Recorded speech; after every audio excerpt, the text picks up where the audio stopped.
Nasabat naman sa pantalan sa Escalante City, Negros Occidental ang mahigit 1,000 helmet shells. Ayon sa Bureau of Fisheries and Aquatic Resources, endangered na ang helmet shells kaya ipinagbabawal ang pagkuha sa mga ito.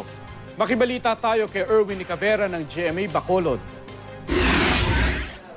Nakatanggap ng ulat ang Bureau of Fisheries and Aquatic Resources tungkol sa mga ibinabagsak na helmet shell sa pantalan ng Escalante City, Negros Occidental. Ipinagbabawal ang pagkuha sa dagat ng mga helmet shell dahil kabilang ang mga ito sa listahan ng mga endangered species sa Pilipinas. Positibo ang ulat na natanggap ng BFAR. Dinatnan sa pantalan ng mahigit 1,000 helmet shell. Nakasilid sa mga kahon ang mga naturang shell na tinatayang nagkakahalaga ng ₱250,000. Hindi naman matukoy ng BFAR kung sinong may-ari ng mga iligal na kargamento. Actually, the shells will be shipped out bound for Cebu. Kaya ang iyang shipper is from Bacolod City and the consignee is in Cebu.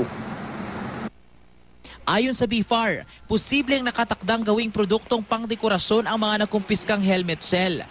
Oras na matukoy ang nagmamay-ari ng mga nakumpiska, kakasuhan ito ng paglabag sa Philippine Fisheries Code at sa Wildlife Resources Conservation and Protection Act. Sa ilalim ng batas, posibleng makulong ng hanggang 12 taon o magmulta ng hanggang ₱1,000,000 ang mapapatunayang nagkasala.